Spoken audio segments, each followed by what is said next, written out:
যে সময়ে ৩ থেকে ৭ বছরের শিশু মেয়েরাও ধর্ষণ থেকে নিরাপদ না, সেই সময় দ্বারাও আমরা নিজেদেরকে শ্রেষ্ঠ জাতি হিসাবে দাবি করি।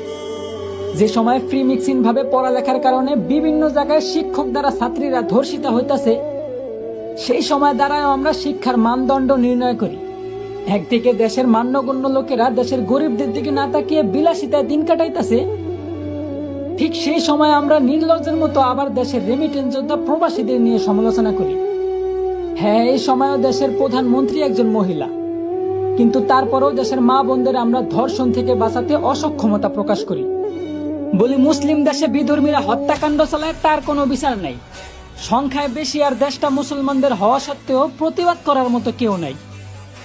আসলে আমি মনে করি কি ভাই, আমাদের দেশে ইসলামের পক্ষে সঠিক বিচারই নাই।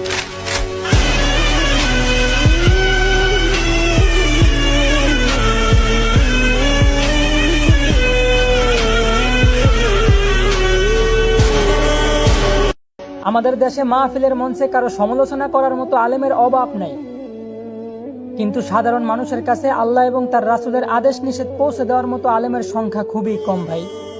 এই দেশেও মানুষ পড়ে লেখা বড় বড় ডাক্তার হয়, কিন্তু দুঃখের বিষয় হলো সামান্য গলার টনসিল অপারেশন করতে গিয়ে ভুলে শ্বাসনালী কাটতে যাওয়ার ফলে সেই ডাক্তারের হাতে রোগীর জীবন দিতে হয়।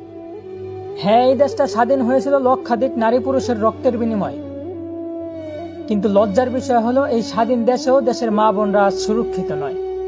সারা বিশ্বের কাছে আজ ওই দেশটা মুসলিম রাষ্ট্র হিসেবে পরিচিত ভাই, কিন্তু আফসোসের বিষয় হলো এই দেশে পরিপূর্ণ ইসলামী শাসন ব্যবস্থা নাই।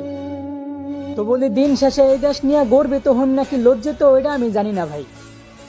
তো এতটুকু জানি যে এই দেশ নিয়ে গর্ব করা আর সিটি গোল্ডের চেনরে স্বর্ণের চেন মনে করা, দুটোটা একই ভাই।